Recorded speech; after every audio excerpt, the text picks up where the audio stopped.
Well, good morning, my friends. Today we have a review. Haven't done one of these in a while. We have a new line, the wheeled mediums. Not sure why they're mediums, but they are British medium wheeled line. All right, fellas, from the get-go, and I think a lot of you know this, these are not EBRs. First of all, they're mediums, not light tanks. And they don't zing around the map like the EBR do. Like the EBR do. No, unfortunately, they're fairly fast, but they're not very agile, which is kind of interesting because I think some of the reason for the wheeled part is to make them more agile. I don't know, at least historically. We're going to start with the Tier 5, the AEC. You can see I've got it right here. I have finished grinding this thing, as with most of my reviews. Lately, I did unlock all of the modules, so I only played this tank at its top configuration. I didn't bother with anything below that, so that's always going to be painful to deal with. If we take a look at that then from the research standpoint, my friends, you're going to get a turret and an extra gun out of this thing. Everything else has one thing to upgrade. This is interesting. It's not a lot of the lines lately have these kind of intermediate upgrades, but this thing does have a different turret so that it can put the 6-pounder in. This is kind of the original turret thing, the original one there. So it puts another turret on there and you get that 6-pounder. Goodness gracious. Thank goodness, because this is a 2-pounder. All right, we're 60 average damage. That's the upgrade thing. It is a 3-person crew. This goes through the entire tech tree, my friends. So you've got a commander that is running. Let's go back to it real quick. That is the commander, the radio operator, and a loader. And then you've got a loader and gunner. And then you have a driver. So remember, things like intuition are going to require both of these guys if you're going to get the full effect of intuition. Not as huge a deal down here with 3-second reloads. When you get further along, bigger guns, that could become an issue. You're putting a lot of pressure on your commander with a 3-crew setup, who is also running 3 different positions at once. That can be kind of a pain, but like I said, when we go to the tech tree, Brit line, it does come off of the Cruiser 4 right here, which has 4 people, I believe, in it. I want to say, I thought it was on here somewhere. Maybe not. Once you get here to the AEC and move through, again, it's all 3 crew members. Same configuration on the crew members as well, so they don't screw you with that. That's nice. I ran IA, I ran a turbo, and I ran a rammer. That's kind of all over the place in terms of setup. It was just checking it out. I liked the turbo because it gave me a little bit more speed. We'll do a comparison with other mediums. Again, the medium thing is a bit odd. But this setup right here, I don't have my crew with brothers in arms and stuff, so some of these numbers are a little lower than they otherwise would be, but the speed wouldn't change. With this setup, I have a top speed of 64, which is quite nice. Remember that at Tier 5, you do have 3 equipment slots, but you don't have the bonus slot at Tier 5. I did run food for a little try hard. I was running 55 regular rounds, 21 APCR. You're going to get 121 pen out of the standard and 180 out of the APCR, which is actually pretty good for a Tier 5. But your alpha's tiny at 90. Tiny at 90. How did I do overall? Before we get into the comparison, we'll just take a quick look. I only took 17 games. I was running some ×5s experience bonuses in there, although to be honest, if you watch me while I was streaming it, I didn't try that till a little while later, and I only got it on 1 game, and that was the game it took me to get like 9,000 experience and finish the tank. So with all of the ways that you have to increase your experience, whether it's your premium, it's what are we looking at? It's premium, it's the ×5 mission things that you can get, it's your personal reserves. All those things can get you through the grinds on these things pretty quickly. Obviously, if you're unlocking modules, that'll take a little longer. What did I end up with? 65% and 17. That's a really small sample size. 47% survival rate. This is low tier, so someone who's pretty good like me can generally have a good time down here and do pretty well with whatever tank it is. 73% hit rate, not bad. 2.11 destruction, damage 1.85, armor 0.03. It has none, my friends. We'll get to that in a minute. Average damage was 728, and average assistance was 238, and average experience is 621. I had one game where I did 1,209 and got 4 kills. We will take a look at a replay right here, but let's go ahead and jump back into the garage. and we are going to look at a quick comparison. I mentioned this is weird for me as a medium. It doesn't, I'm going to say it doesn't really work as a medium, so you can't necessarily play it as a medium, and it's not a great scout either, so it's going to have to be played as a bit of an opportunistic scavenger. It does have speed, but its ability to maneuver is kind of limited. Its turn is very sluggish, and I think if they were to buff this line a little bit immediately, the immediate concern for me would be to give it a little bit better turn rate. I'm not saying like an EBR where it can turn up its own rear end, but it is an anemic turn rate, and you will find yourself running into walls and not being able to get out of the way of things, and not being able to make hard turns at speed. It's a bit crazy. Also, these do not power slide. They just skid. They only skid. Okay, let's jump into the comparison real quick. The in-game tool. Firepower 175. So I have compared it against kind of traditional mediums, so I can make this point a little bit. And I don't know if there's any, at tier 5 anyway, kind of light mediums out there, to be honest. I guess the Sturv's a little bit lighter. I could have put that on there. But these are the more traditional. Sherman, this is actually probably a heavy. But it's a good point, because if you get matched up medium to medium in the matchmaker, these are the kinds of things you're going to be across from, right? It's not a direct analog, but that's how matchmaker works. If there's 3 mediums on the other side at tier 5, there's going to be probably 3 mediums of tier 5 on the other side. And if you're an AEC, these are the kinds of things that are going to fill up slots that your slot is across from, essentially. A bit tough. So the damage is 90. I was surprised. I forgot that the T-34, and I might have to look at the configuration, but I think that's the top gun on the T-34, the 76 millimeter, I believe, at tier 5. And it has a little puny 85. The pen is pretty good. I mean, it's not as good as these two, but that gold pen's real nice. I'm going to slide down here to the DPM because that's pretty cool. 1970 is not bad. It's better than Sherman and the 3001. Not quite as nice as that little T-34 that just spits rounds down range.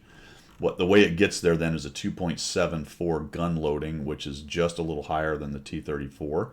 So you will definitely be shooting rounds quickly. It's got a nice -10 gun depression, not bad like the Sherman does. These other two at -8.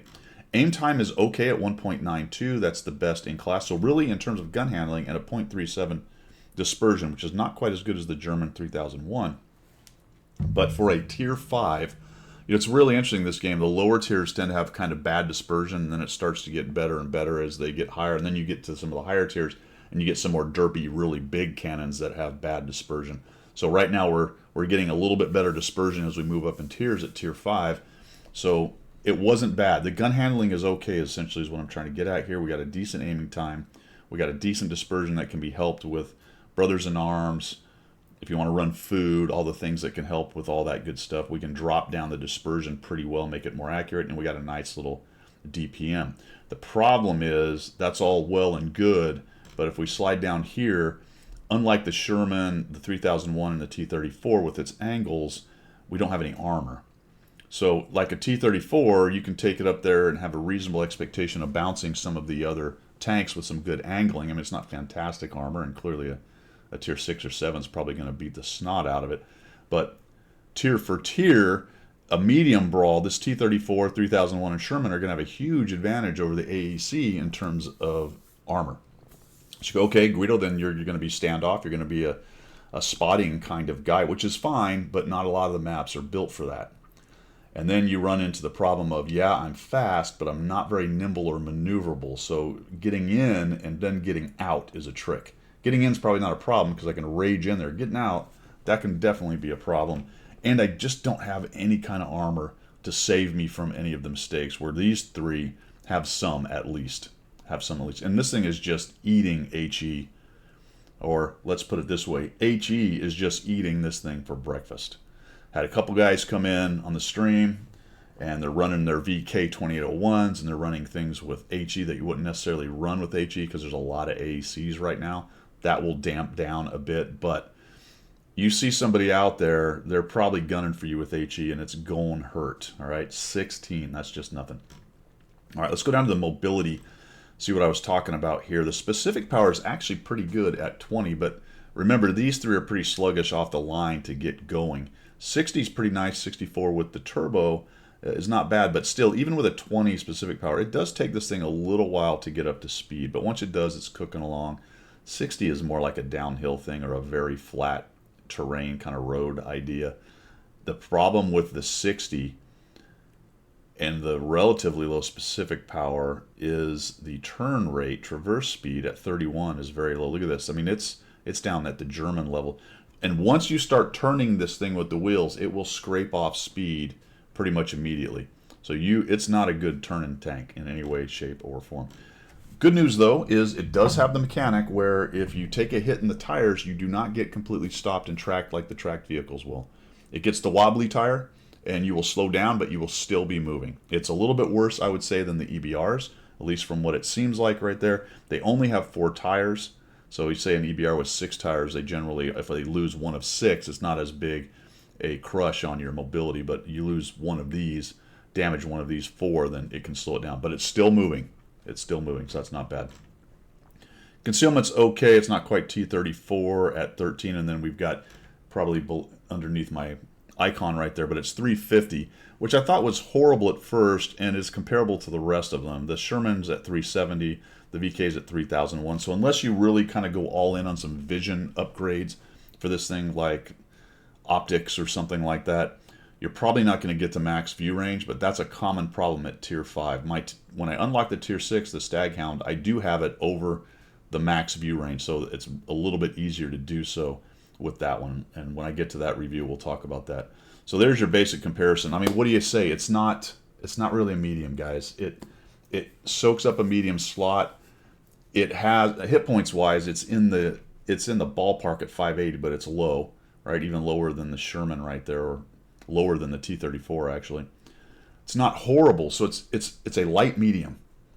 And where a light medium fits in this game, I'm not sure, to be quite honest, because the problem with a light medium is it doesn't have the light tank camo advantage while moving.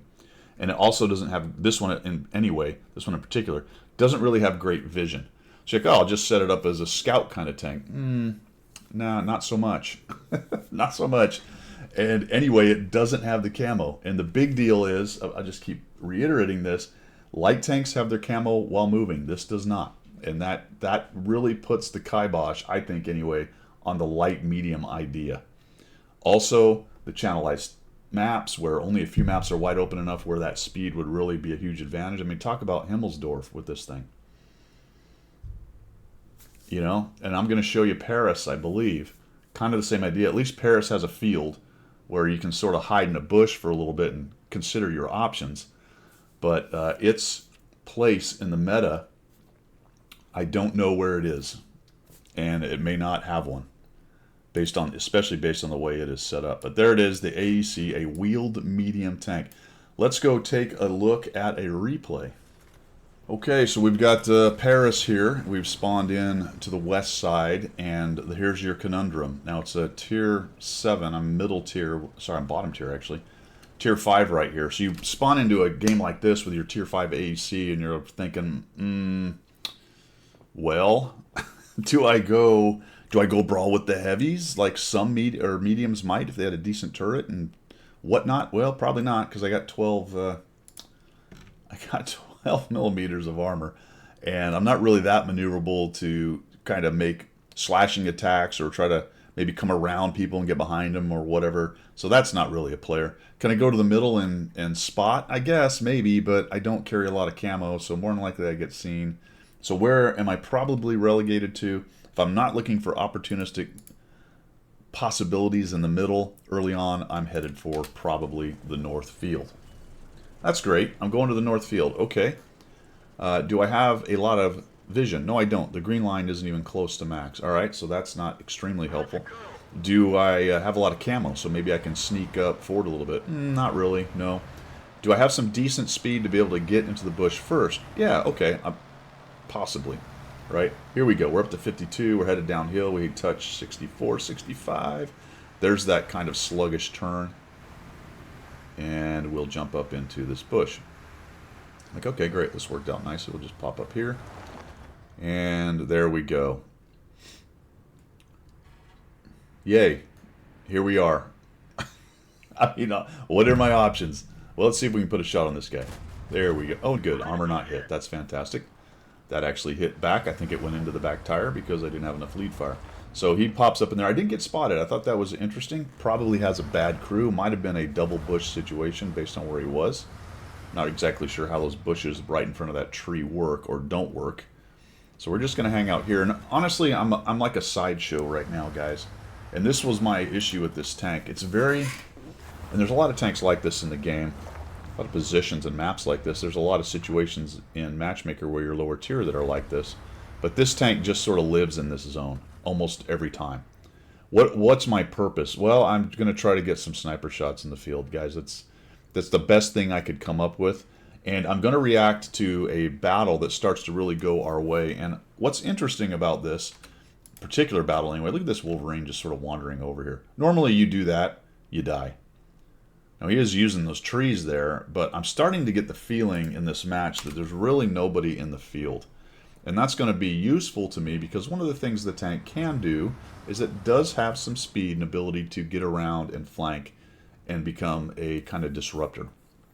There's a lot of tanks that can do that. This one can as well, but it has 0 staying power. So if you get in a brawl, you're going to count on your DPM to kill them. And unfortunately, it's not alpha. You're just going to have to whittle these guys away. And we'll see a couple examples of this as I'm shooting at people. I'm carrying a significant amount of APCR as well, so I can pew-pew. The heavies are not doing great. So it looks like about 3 of us here sort of get the idea that, you know what, if we're going to have some kind of effect on this battle, we've got to do something in the field. And this is a super dangerous move. We only get away with it because the enemy team has deployed horribly. There's somebody who finally finds a guy pushing up. And normally you can't do this move. I should have been spotted 1,800 times. I don't get there. I did get spotted. And I take a chance here and another armor not hit. Thank goodness that SP, that Cheeto, missed me because that would have hoiked. And also, thank goodness there's nobody on this corner because I'd be deleted right here as well. You'll notice there's a Su-100Y in the game. Why is he not in that bush? I don't know. See what I did there? Should have been dead a couple times. So we'll just try to get what spotting I have. I do have these guys fairly inside my ring right here, other than the guy in the back. I'm really looking for this Cheeto, if we can get everybody together and just start sort of whittling this guy down. He's in kind of a bad spot for his team. Alright, here we go. We've got the gold. We're going to have to shoot at things like weak spots we missed. Or he can give me a side. That was a terrible shot. That might have gone in. I don't know. And I'm just hoping to get... There we go. So now we see him. He just wants to get out of there. Unfortunately, he's got a lot of pew-pew tanks going after him. He's trying to turn towards us. He doesn't like all the damage. Now I can get to his lower hole at least, which is nice. Try to track him. Doesn't work. We'll go up for the weak spot and we take him out. Alright. There's the 100Y. And great. I mean, that was very... permissive environment for this tank, right? I was able to get in a position and then use the DPM of its gun and pew-pew and not get spotted. There was nobody up here. The E25 actually goes up and keeps them honest so they don't come around the corner and kill us. So I crank out 515 fairly quickly, but you can see that with the alpha on that thing, it takes a while, right? That's kind of an interesting statement. It doesn't necessarily take a while. It happened pretty quickly because of the reload on the thing, but each chunk was a small chunk. And here's that, I have to actually stop and spin, okay? So it doesn't turn like the EBR. It will do a 0, what do they call it? 0, don't remember, 0 something spin. It will spin in place, I guess. Can't think of the daggone word right now. Unlike the EBRs, which have to kind of go forward and move and backwards and whatnot. RBFM kills that guy. Alright, so we'll move over here. This is a fairly good position. We've turned this thing around a bit. The guys in the south, to their credit, have survived long enough, and interestingly, the T-29 is still brawling down there with some good hit points, so that's good. They did not get rolled up. I find the Tiger. Don't want to give him any chances. He's pointing that way. He's ignoring me. That is something you will see people do when they're getting chipped away at by small alpha guns, and it's probably smart on his part if he was trying to keep a bigger gun from coming around and popping him. A lot of times with these little guns like that, if you can get into a situation like that where you're kind of difficult to hit and start chipping away at them, and you can see their turret somewhere else, they're worried about somebody else, you can get some pretty good hit points in there in situations like that. So we've cranked it up to 689, 580 assist, and as you can see, we've used the mobility of this thing to come around a significant portion of the map, but that's not necessarily just because of its speed. the good news is the speed's there, and I was able to take advantage of a bad situation for the enemy team who did a pretty bad deployment. And the E-25 and the Jagdtiger 4 did a nice job as well, just helping me, or maybe I'm helping them because they probably did better than I did, chew up all the campers and guys back here. That Tiger 1 position, that was a terrible place for their Tiger 1 to be. I didn't notice if maybe he was down, Tiger 131, sorry. I don't know if maybe he was down the heavy side and tried to come back, but he got chewed up. So we're looking at the Pollack. I'm wondering what he's doing. I don't want to just walk out in front of him. I've only got 580 hit points, so I'm 2, maybe 3 hits away. And that thing reloads pretty quickly. We find the artillery there. Snap one off. That was very lucky. Almost no zoom on that. The Pollack's making a runner right here, so we're going to try to come around and start picking away at this guy. I think he actually gets around the corner on me. I might get one shot. There's one. Going to try to track him. Nope, didn't work. All right, we'll move on to the Tiger. Pollack's probably going to get tore up. T-29's in big trouble right there. So now we got a Tiger with some good hit points. Bounce, unfortunately. Track. Go to the lower plate. This is going to hurt. Kind of just like whatever hit me. He's busy shooting other people, looking at me. He doesn't quite get there. Oh, a miss. This will cost me. There it is. Gets a hit. Try to go on the little weak spot at the turret there. See if we can get it. He missed while he was moving. That's very helpful. That would have hurt as well. Killed a guy. And now we are down to the Artie. 1,251 damage, 730 assist. We got 2 kills on this one. That might be my top damage, or it's close to it. Not bad. 1,900 combined at a tier 5, actually in a tier 7 battle. So it ends up being a pretty good result. Maybe a class 1. We'll have to take a look at the cards afterwards. I don't think it was an ace. Pretty sure it wasn't an ace. Might have been. Not a great map for mediums in general. Really relegated up to the north, unless they're a good kind of heavium or they've got a nice turret. Oftentimes you'll see them down to the south. This doesn't have that, right? So what is it? Is it a scout? Is it a medium? Is it a light medium? I don't think light medium really has a place in the game, to be quite honest. If you're going to have decent results, this is the kind of thing you've got to be able to do, or a match you've got to be able to take advantage of to be more opportunistic.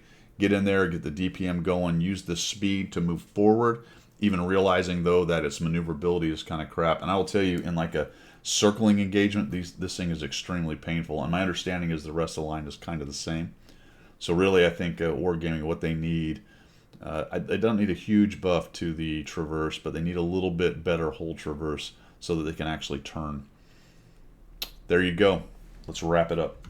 Alrighty then. I actually did 1,300 something damage. I guess one of the blind shots or 2 in there. And the experience is pretty low. You saw it on the card. It's only a class 2 because I was sharing a lot of that damage. A lot of that was spotted by other people as I'm sitting back in a bush.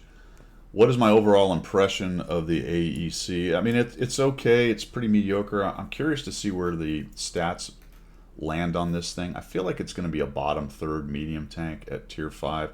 I don't personally see any... I'm going to use the word exploit, but I don't see any strengths that you can leverage. Let's put it that way so we don't use the word exploit. I don't see any strengths you can really easily leverage with this tank. Yeah, it's got straight line speed and some DPM, and that's pretty much it, guys. I mean, there's not a lot else to say. Minus 10 gun depression is nice, so that's helpful in the whole down meta in terms of positions, but it doesn't have any armor on the turret, so what's necessarily the point of that? Yeah, you can poke over ridges and minimize exposure. That's good. But as far as bouncing return fire, that's never happening with this thing. Very interesting decision by Wargaming to make these things mediums. I'm not really sure. I'm going to call it, like I said, a light medium. So I don't know where it fits in the game. I think it's going to be a bottom 3rd in terms of stats. That remains to be seen. It's going to take 6 months for all that to pan out. It'll be interesting to see when it shows up. It's not in the stat sites yet. It'll be interesting when it shows up to see where it initially shows up. If some of the new car shine on it actually puts it a little higher or a little lower. A lot of people are playing it, and it's a tech tree tank, so it's not a case of a premium or a reward tank where the early adopters tend to be more experienced or better players. This one's available to everybody in the game, and a lot of people are grinding the line, and a lot of them are playing it stock. So I think that may hurt the stats a little bit initially, but I'm more curious where it levels out. Again, I think bottom 3rd. Just very average and nothing to leverage, especially in this meta. That's all I've got. Let me know what you think down below. We will see ya. Staghound's coming up next.